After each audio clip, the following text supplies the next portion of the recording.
showtime is here, so on with the show. Let's give it a go. Karel is the one that you need to know. Now it's showtime.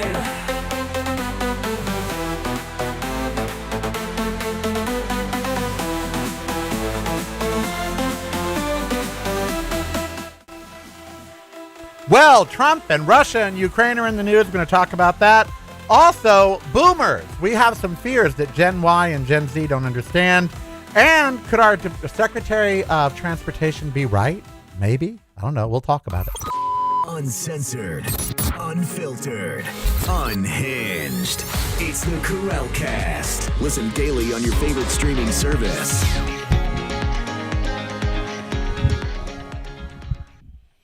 It is the Crowdcast. I am Karel. Happy Tuesday, November 25th, just 2 short days away from Thanksgiving. So glad you're here with us. Boomers have 10 fears that Gen Z and Gen Y and Gen Alpha do not understand. We're going to talk about that since many of you are boomers or Gen X, so you're boomer adjacent. Also, it's screener season. We're going to tell you about some of the movies you should and should not watch. Is our Secretary of Transportation right about flying? Could he be right about anything?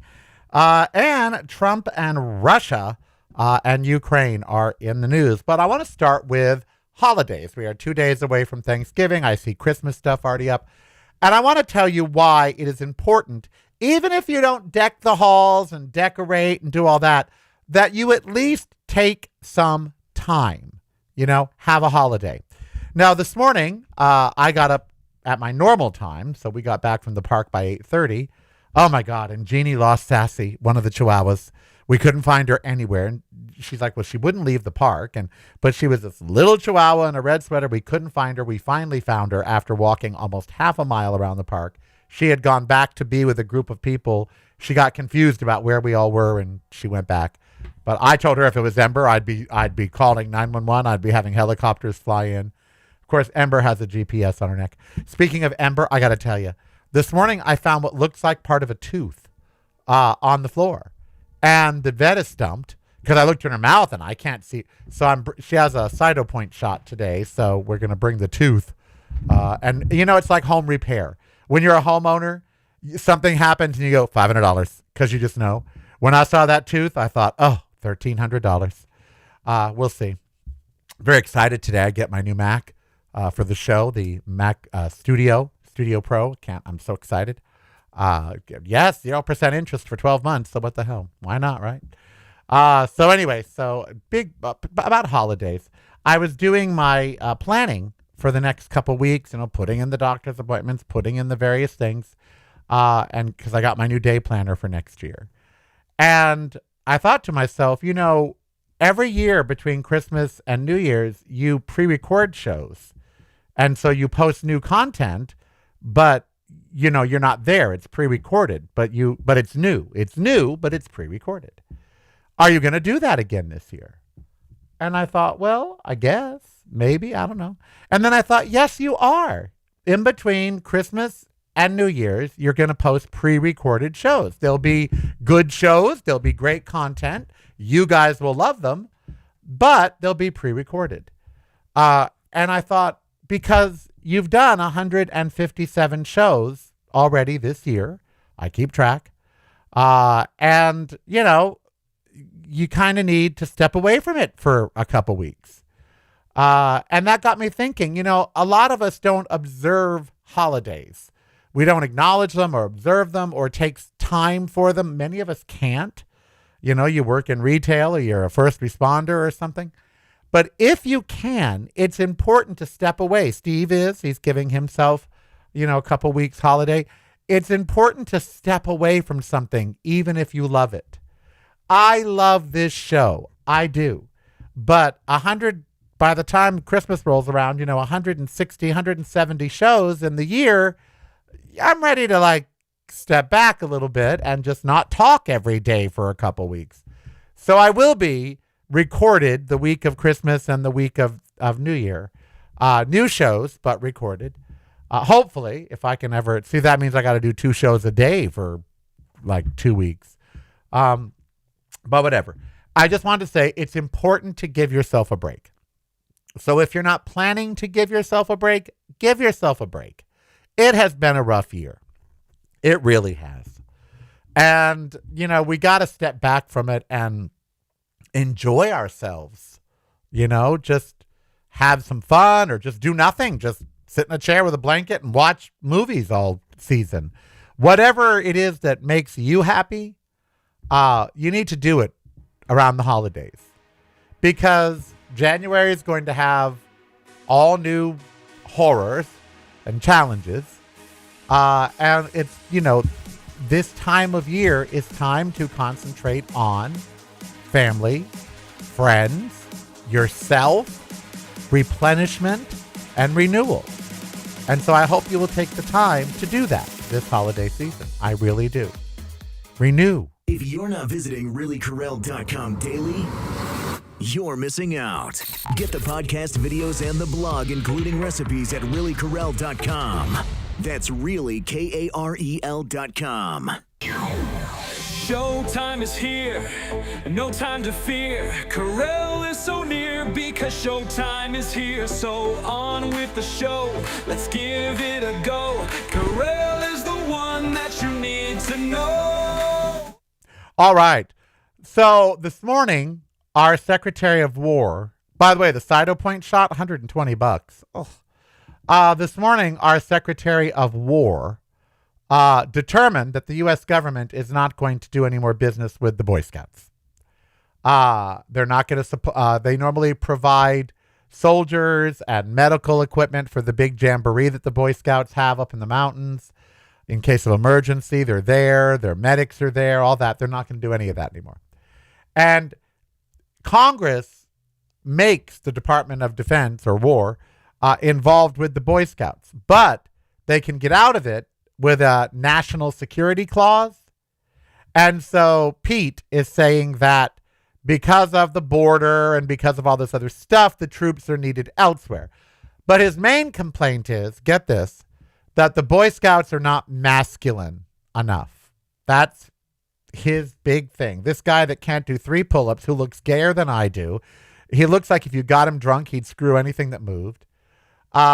This guy says the Boy Scouts are not masculine enough. They took the word boy out of their title, so they're just the Scouts. And they let women in. He cited this as one of the reasons they let girls in. Number 2, he says they don't give enough boys space. Sounds pretty gay to me. Number 3, he says they're too woke, that they are teaching the Boy Scouts to be diverse, equitable, and inclusive. Good men. They're trying to prep them to be good men. But he says, no. And he says too woke, that they're just too woke. So now, ending an almost 80-year tradition, he is saying the military will no longer be involved with the Scouts of America. That is, these people, Jesus, what, come on. Now look, I was never a Boy Scout, ever. It just seemed too gay for me. It really did. Wait, you got to wear little costumes, you get in drag. It's drag. So you got to get in drag in these bizarre looking little costumes. And then they didn't allow gay people for the longest time. They didn't allow gay instructors or whatever. It turns out they had tons of pedophilia going on anyway. And because remember, gays are not pedophiles. Okay, gay men do not want to sleep with young boys. That is, gay men like men. Okay, they don't like boys. If you like boys, you're a pedophile. So of course, and that's how I saw it. When I was a kid, I told my mom, I don't want to go there and be molested by the damn scout leader. Oh, Chucky, that doesn't happen. Oh, really? What kind of pervy guy dresses up in that outfit and then goes and teaches a bunch of 12 and 13-year-olds? Sorry, pervert, that's who. So I was never a scout. I never was into it. I don't want to say don't condone it. I don't not condone it, but I've always thought the organization was weird, especially when they didn't allow girls. I'm like, this is too gay for me. So Pete has said, oh my God, didn't that just make it worse? So Pete said that no more. The U.S. military will now not be involved, and he's invoking the national security of our nation, saying that the troops are needed elsewhere. Like what? Venezuela, which 74% of people surveyed said they do not support Donald Trump and his Venezuela folly. Because he has failed to tell us why we need to be there. That's the first reason. They're like, well, what do we need to be there for? So that was the first thing. Pete Hegebegger, the guy that can't do 4 pull-ups, who says that the troops have to be more physically fit and yet isn't himself. The guy who looks like he sleeps with men on the down low, or at least trans people, has decided that the Boy Scouts of America is not masculine enough for the military to support anymore. I could read you the story. I'm not making this up. There is a story in the major media. The other story in major media that isn't getting enough attention. Elon Musk has now made X so you can see where the account is from. And what we have found out is the top 50 MAGA influencer accounts are not Americans. They're not MAGA. They're not Americans. And some believe that they are, in fact, being paid by Elon Musk to I don't know what, disrupt, I guess. And so we have MAGA now in a fit. But something Steve sent me this morning just was so poignant. It was a post by someone named, who is this? Max Berger posted, if I'm understanding this correctly, X is owned by a white nationalist, Elon Musk, and he is. X is owned by a white nationalist who pays poor people of color in developing countries to pretend to be working class white Americans to scare other white Americans into being afraid of poor people of color from developing countries because they're going to ruin America. And I laughed out loud because that is a perfect description of exactly what's going on. Elon Musk and others are paying individuals in other countries to, be MAGA and fearmonger people in our country. And that's just the most amusing thing to me. It's the most amusing thing to me. And it should be a bigger story.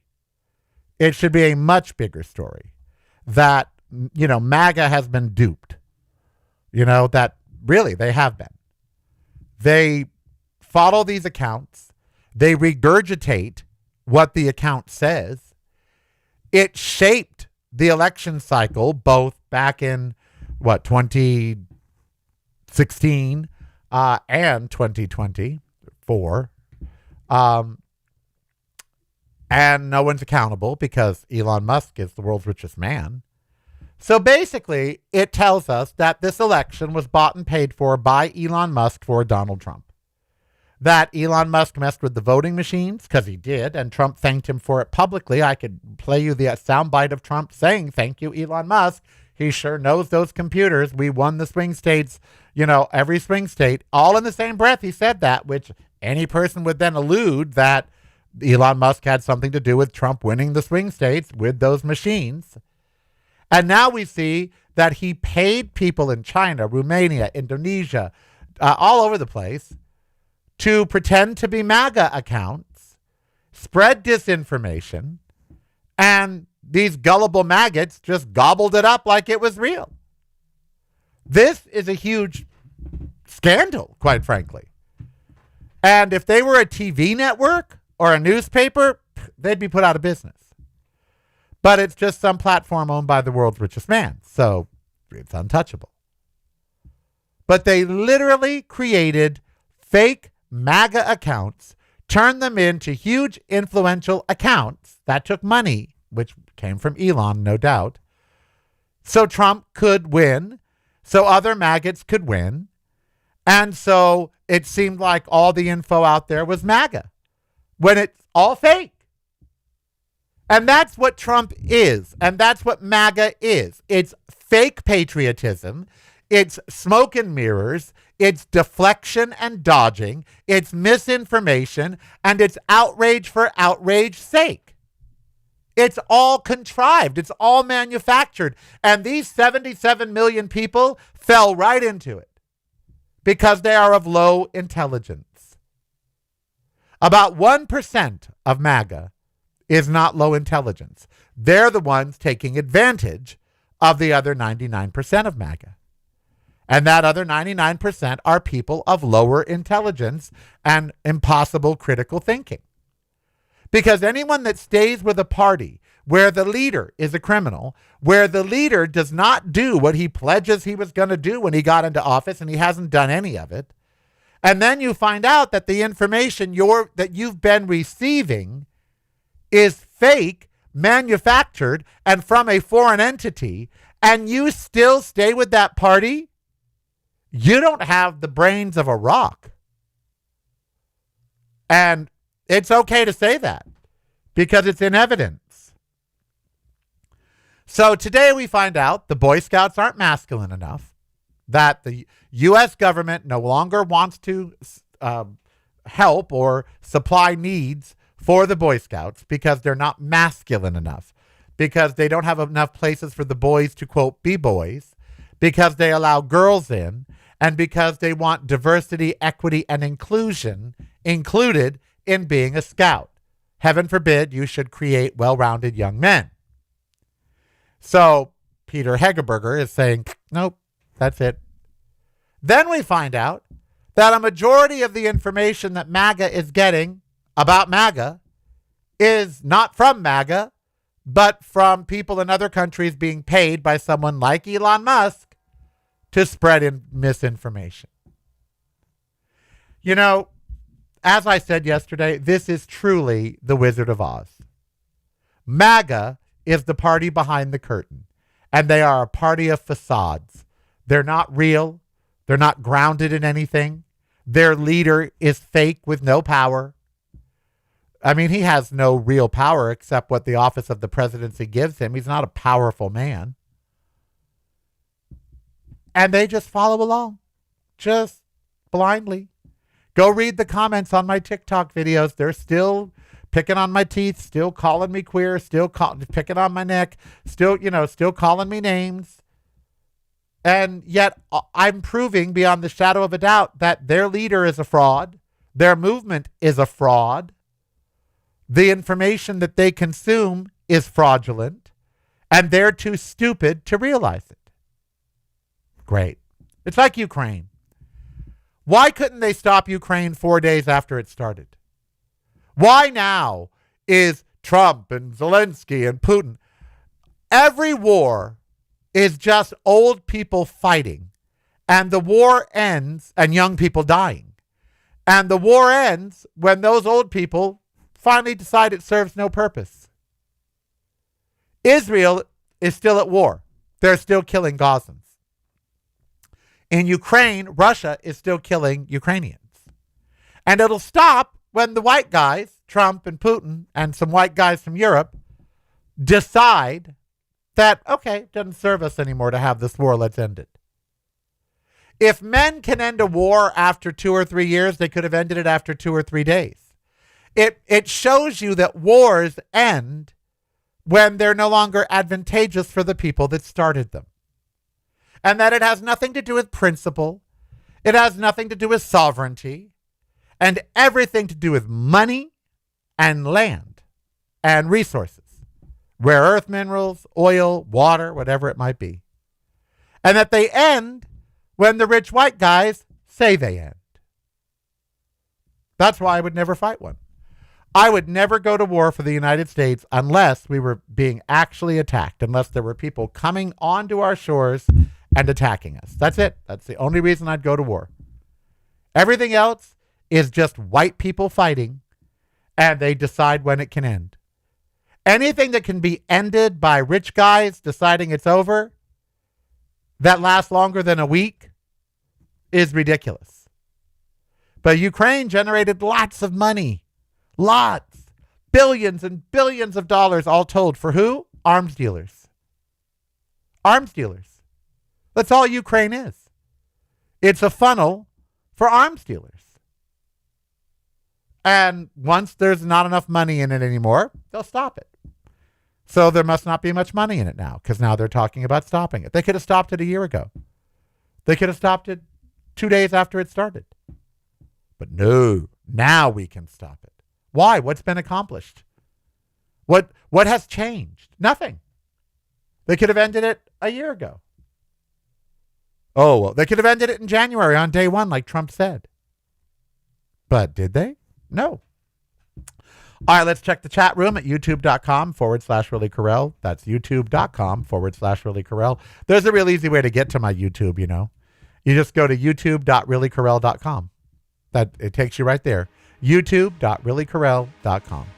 Then it takes you right to where you need to be. All right, when we come back, let's talk some movies. It's the holidays. You got time to watch movies. I got a whole bunch of screeners over here that we can talk about. We are going to talk about baby boomers and their biggest fears. And is our transportation secretary right about flying? We got lots to talk about. Don't go anywhere. Coming right back. I promise. I swear. As God is my... As a boy... Well, a boy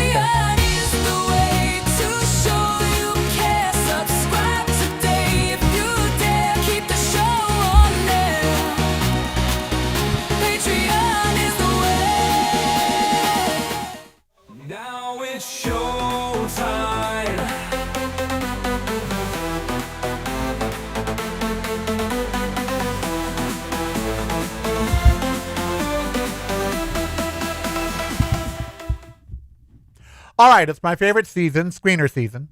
That's like the holidays for me because you got to take time to watch them all, and the holidays is when you have more time. And this is just right here. This is just one supplier of screeners, just one studio. Each studio sends their screeners. Now, I get them all digital, yet some of them still send the DVDs. So I am going to go through some of these, and you can take notes. There'll be a quiz. No, just kidding. And tell you whether you should watch them, whether they're any good, what I've heard about them, that sort of stuff. Because, you know, we don't have to talk politics all the time, especially during the holidays. Let's start with, and which studio is this? Neon? No, A24. A24 is a big studio. So this is called Warfare, okay? Warfare. Now, this movie is written by Alex Garland, who also wrote the movie Civil War. If you haven't seen that, you should. This movie was very hard to watch. This movie called Warfare. And let me tell you why. It is shot like it took place in real time. And you are with a group of embedded soldiers in Iraq, Afghanistan, one hellhole after another. And they're 2 hours of being under attack and how they get out of that situation.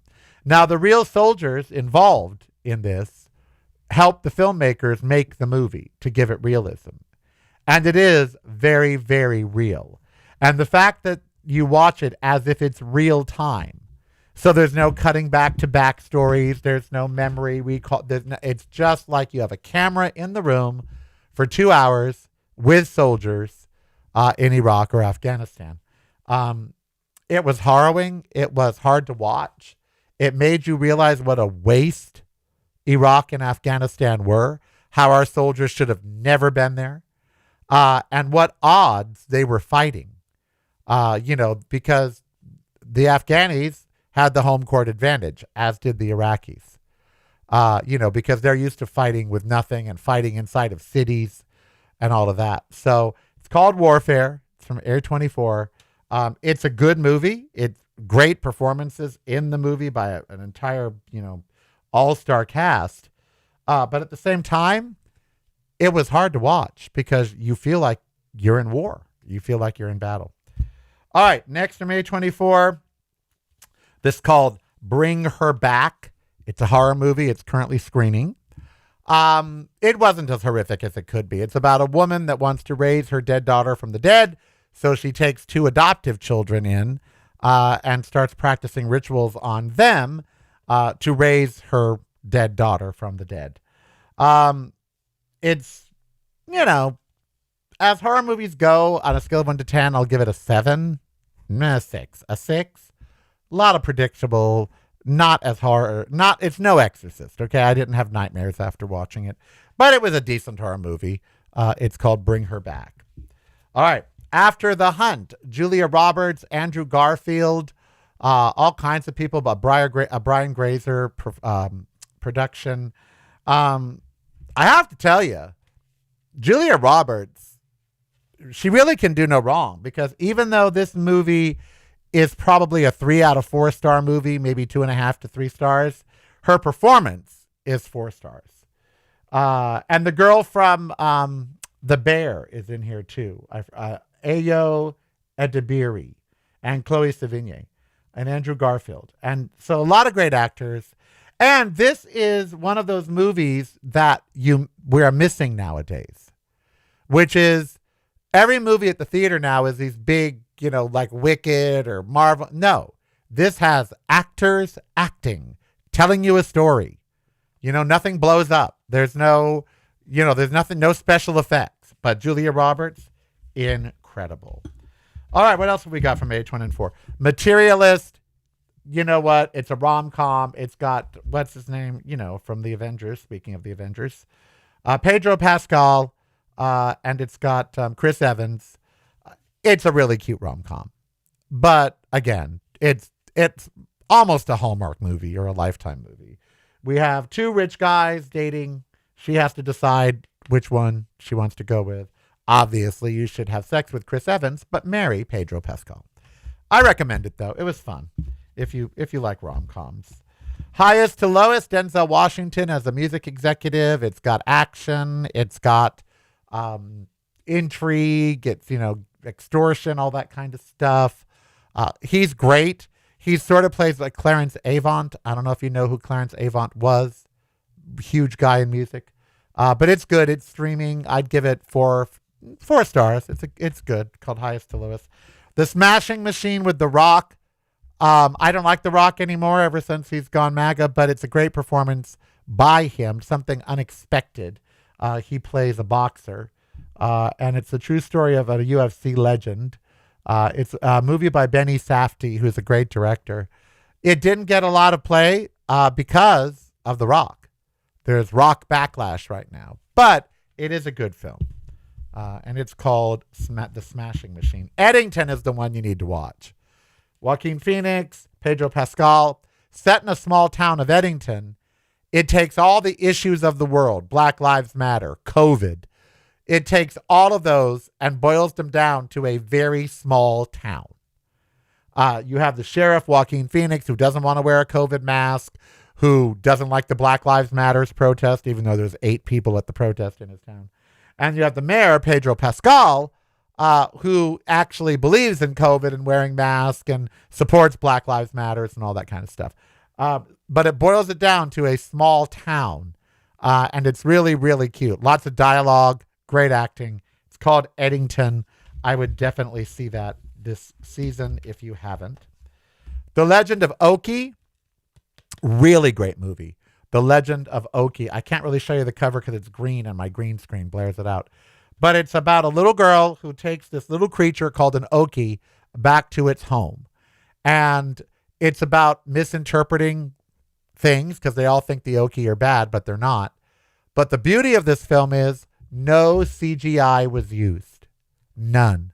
And when you watch it, you wonder, how did they build these sets? How did they have this puppet do these things? It is remarkable. No CGI was used in The Legend of Oki, O-C-H-I. Really whimsical. Has a very fairy tale-like, feel to it. And the special effects would be on belief. Emily Watson's in it. You barely even recognize her. Willem Dafoe's in it. So yeah, Legend of Oki, 5 stars. Definitely watch it. All right, those are the screeners we're going to go through today.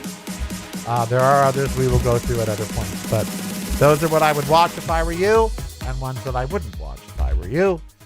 We'll be back with part 2 of the It's Karel Cast. broadcasting Talk from about a completely different point of view. Yours. Listen daily to the Karel Cast on your favorite streaming service.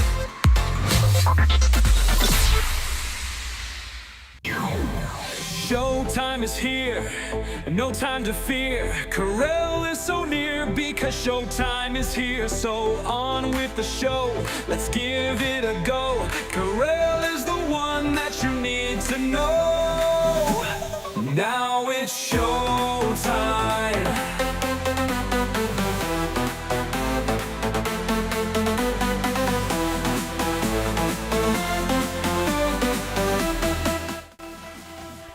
Are we the problem with the airlines? Our transportation secretary seems to think so. We're going to talk about his recommendations.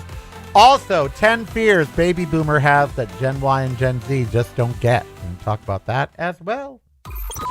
Uncensored, unfiltered, unhinged. It's the Karel Cast. Listen daily on your favorite streaming service.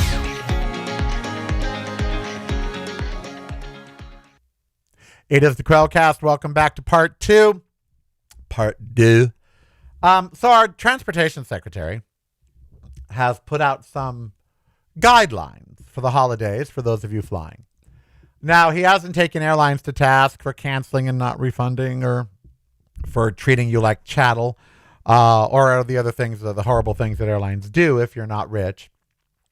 Instead, he wants to talk about you and I. And the first thing, and the reason is violence on airlines has risen 1,100%. Not 50%, not 100%, not 500%.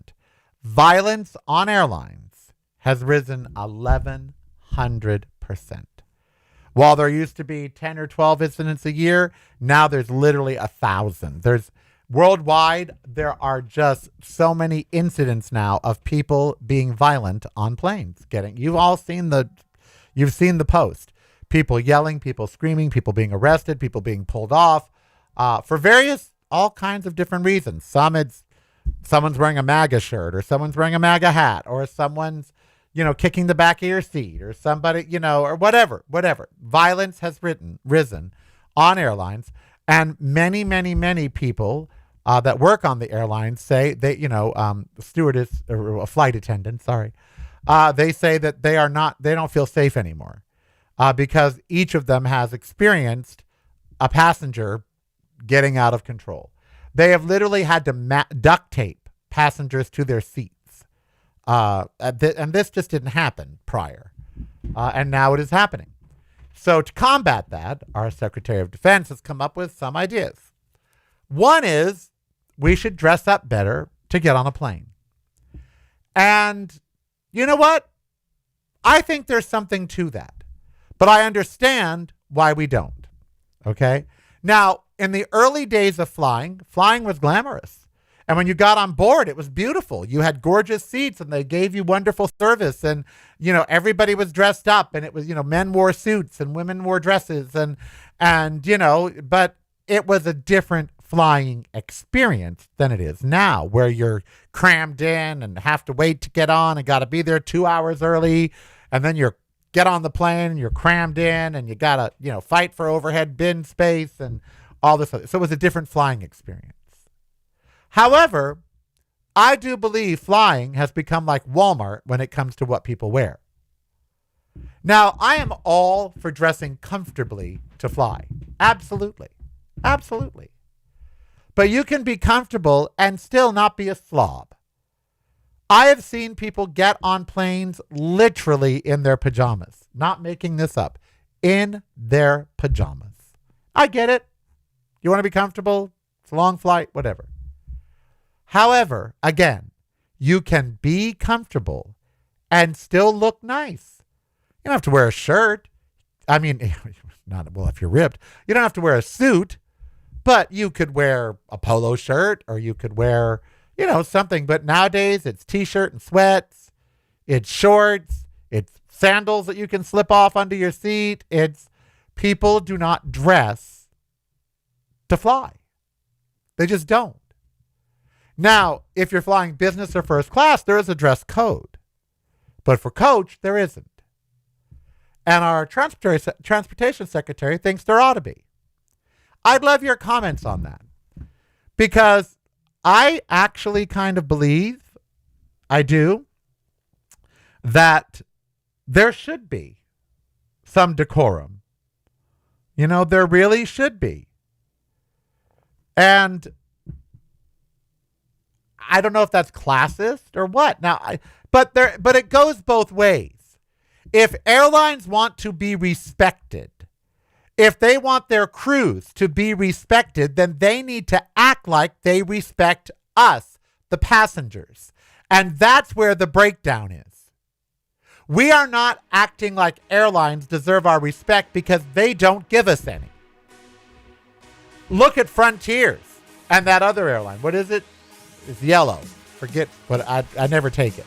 But there's Frontiers and then that other one, the Loc Spirit. Not only do they not give you respect, they treat you like dirt. They treat you like absolute dirt.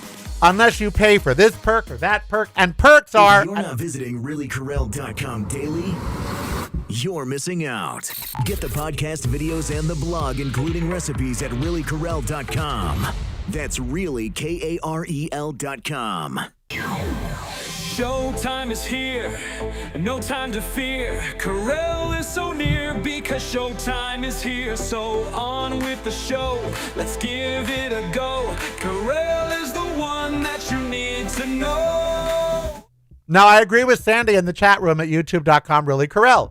And I said this. One of the reasons we are not dressing to fly is because coach is so cramped, so crowded, and so uncomfortable.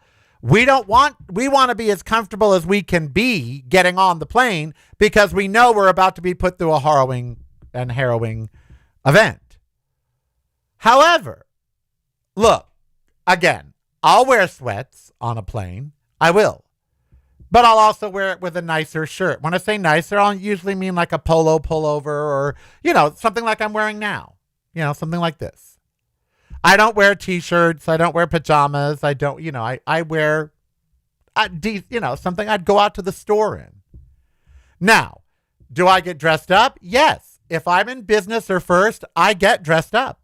I look nice. I look like Karel, the entertainer, I might have some flowy baggy thing on, or I might have something, very nice on.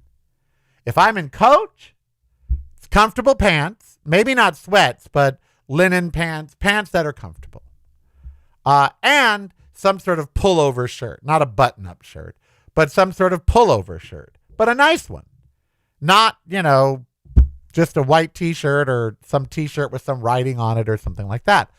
I'd love your thoughts about this.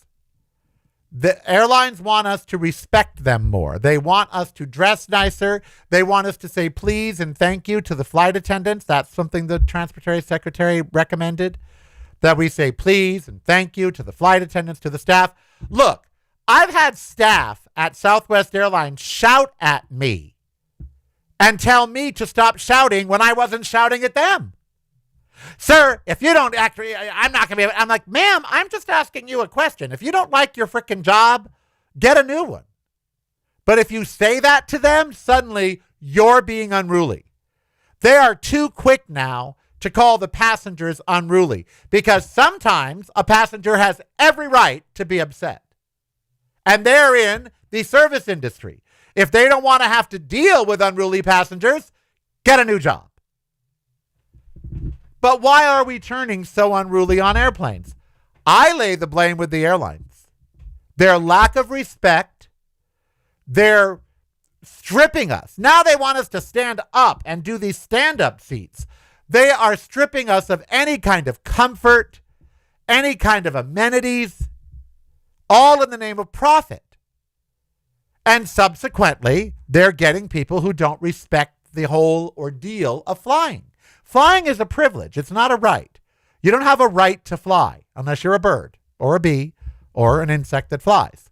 As a human, you have no right to fly. It's a privilege. But they don't treat us like it's a privilege to serve us. They treat us like we're an imposition.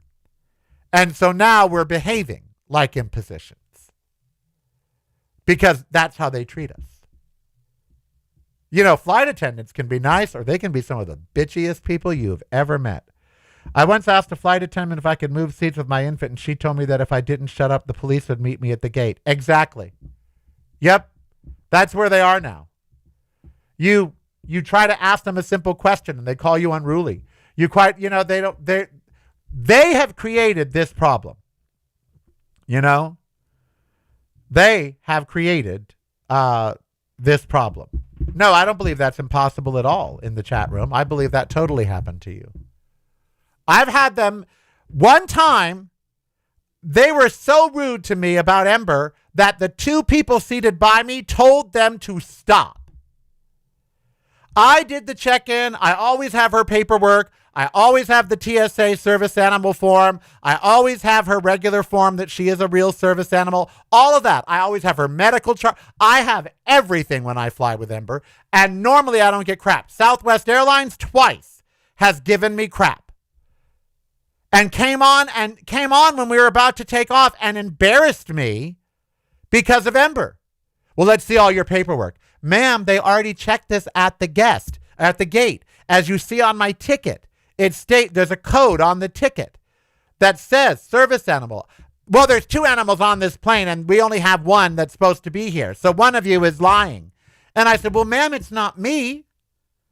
And all of her forms are up in the carry-on, and we're about to take off. They held the plane and they were so rude about it that 2 people by me said, hey, you don't have to be that rude to him. He's complying. He's being nice. They told them to shut up and sit down. When I called Southwest about that, they refunded my flight, but they broke the law. They literally broke the American with Disabilities Act law with what they did.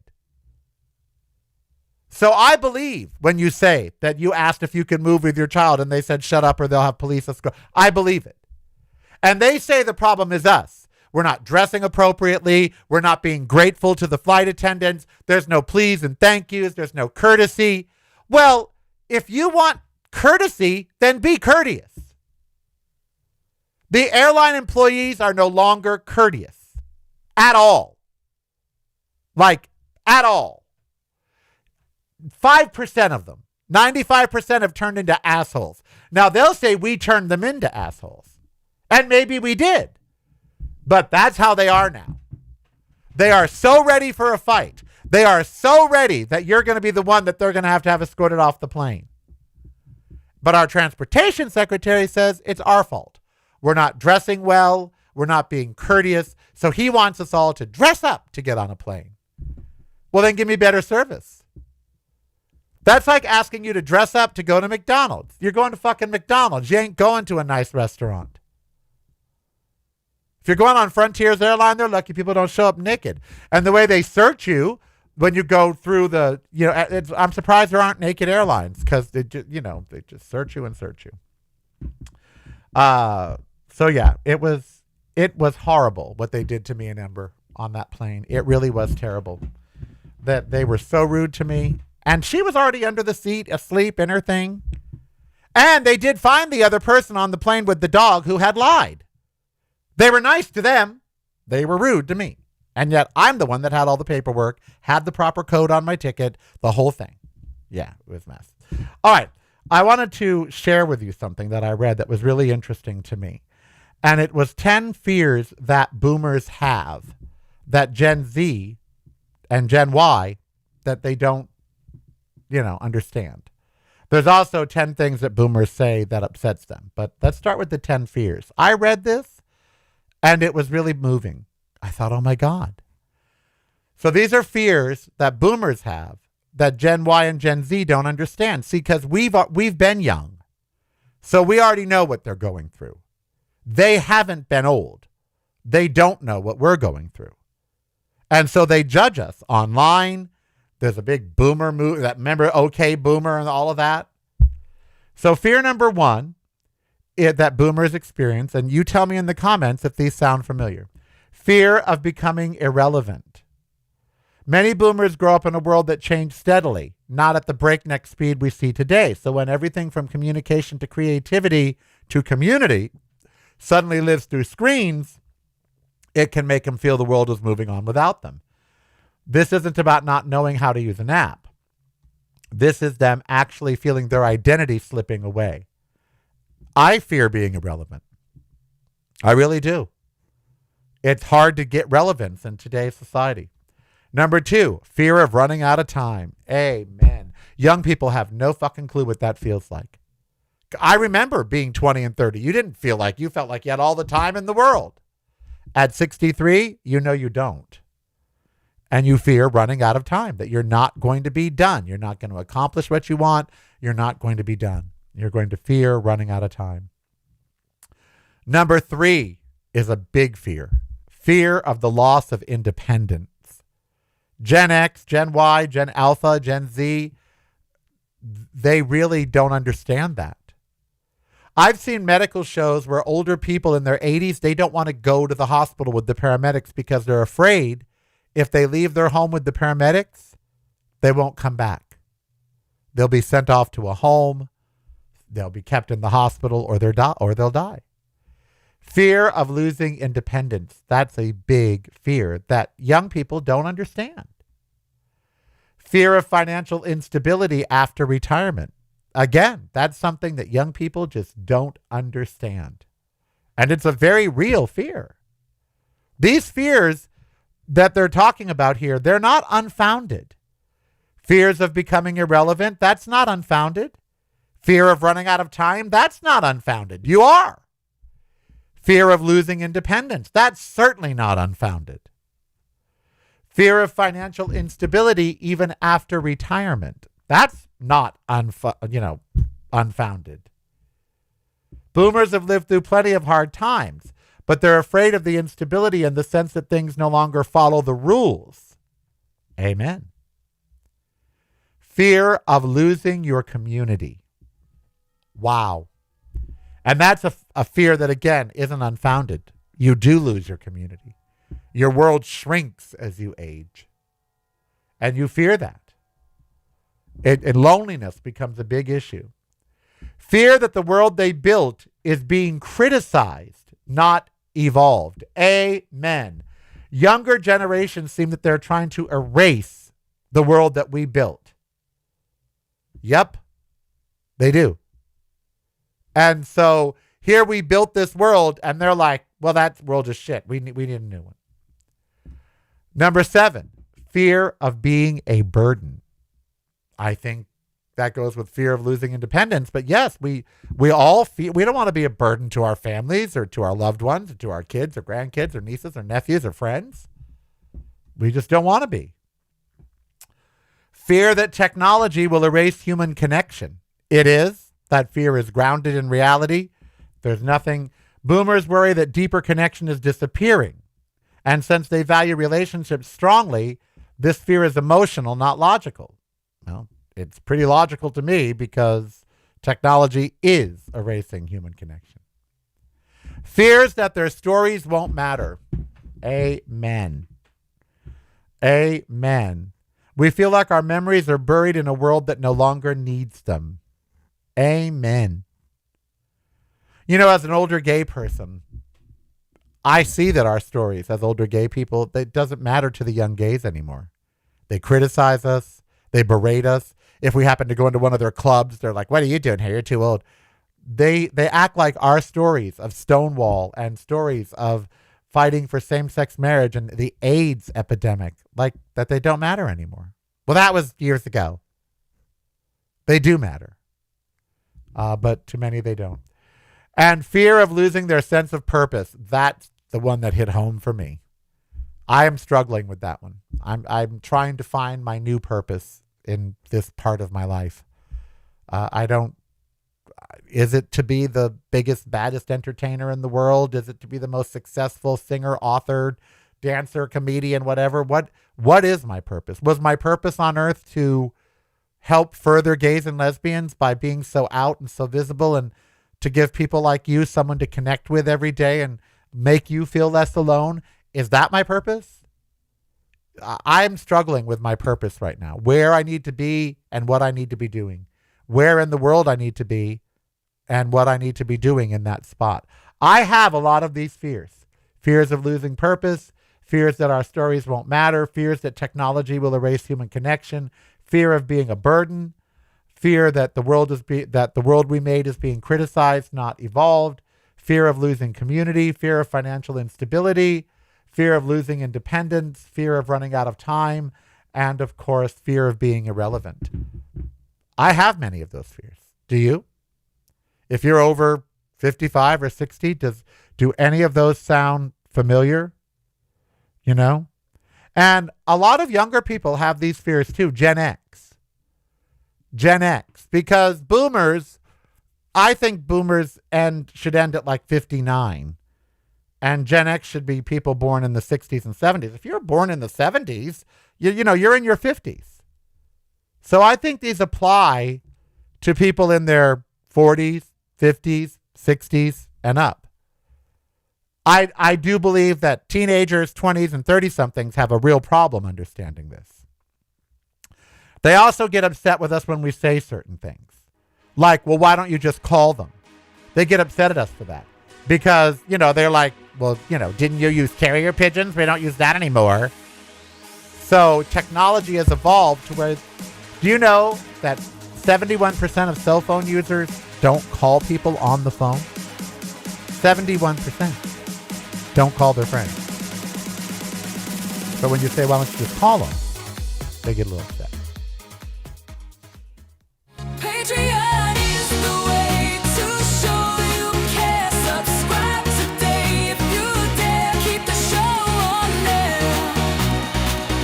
Patreon is the way. Now it's showtime.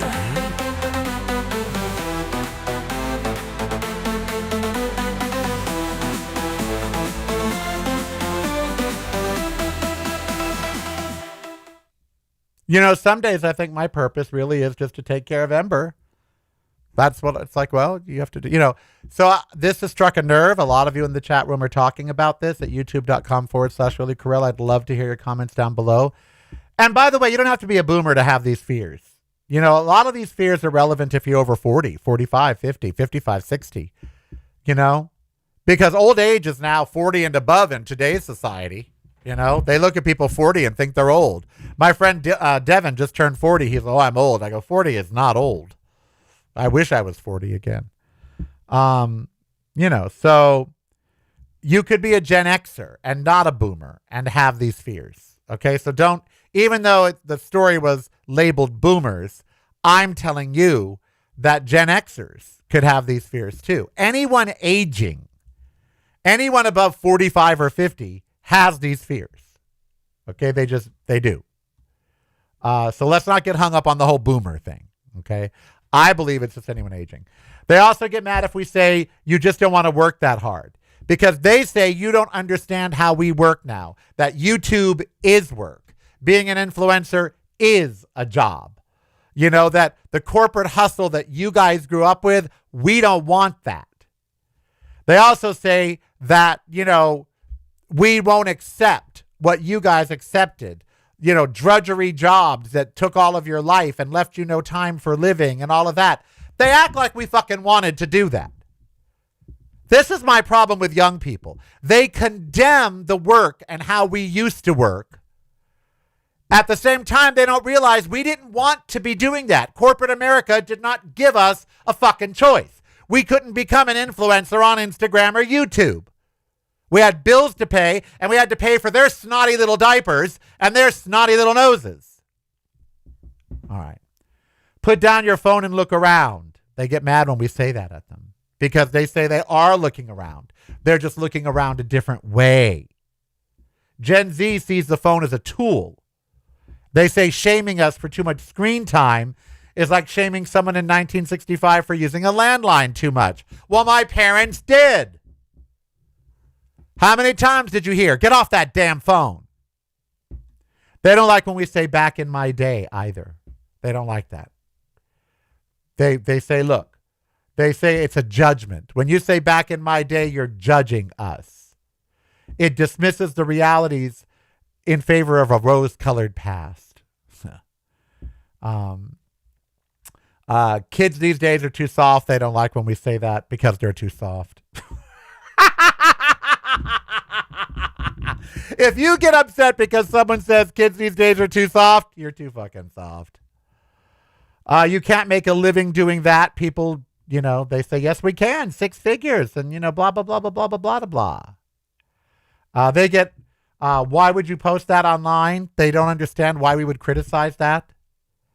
They will when they try to get a job in the future and their dick pics come back to haunt them. So yeah, they get upset when we say things nowadays, but oh well. We got upset when our parents said stuff too. I think that's just the way, right? But going back to the fears, as you age, I think the number one thing is purpose.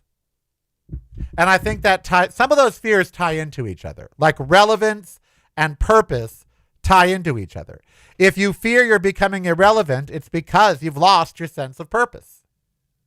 We know you live longer if you have a sense of purpose.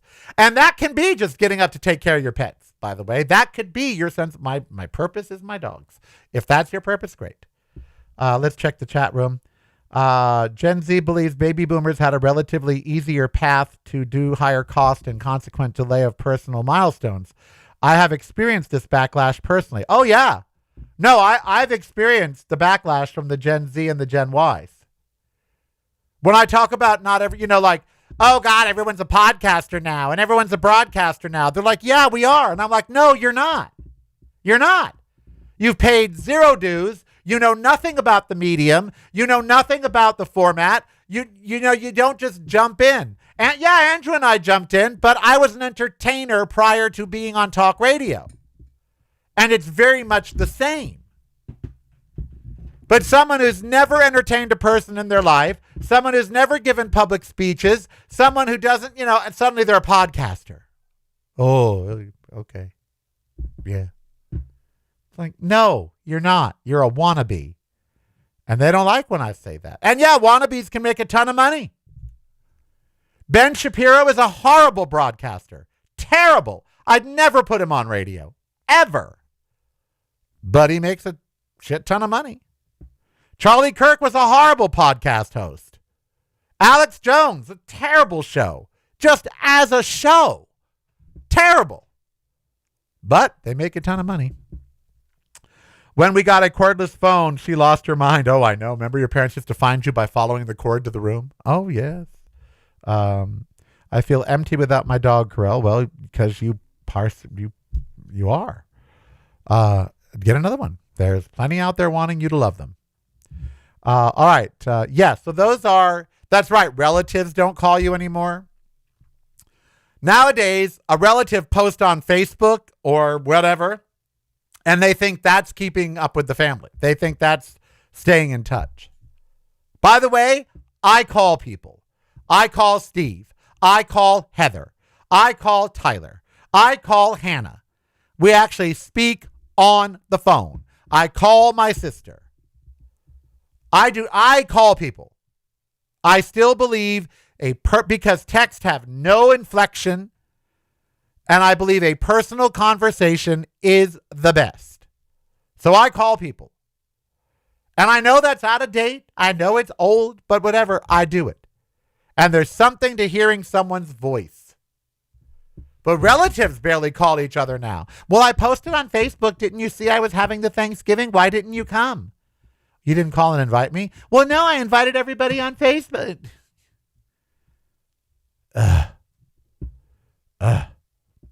They all think we're a bunch of get off my lawn. But guess what? If you want a green lawn, you got to keep people off of it. Now, I would never tell people to get off my lawn. It's grass. Play on it. Have a good time. Dig it up, tear it up. We'll plant new. I wasn't that person. But I get it. Nowadays they act like, oh, I don't have to do anything to keep everything nice. Someone will keep it nice for me. No, it's your responsibility to keep. Look what they're doing to the planet. I am Karel. Be who you want to be so I don't hurt anybody. We'll be back tomorrow, but have a happy Thanksgiving in case you don't check in. We'll be back on Monday as well of next week and all of that, but we will be taping shows for Christmas. So in the end of December. So, meanwhile, leave your comments, like, subscribe. Thank you, patrons. I love you. We're going to do a call the week. It's broadcasting from a completely different point of view. Yours. Listen daily to the Karel Cast on your favorite streaming service.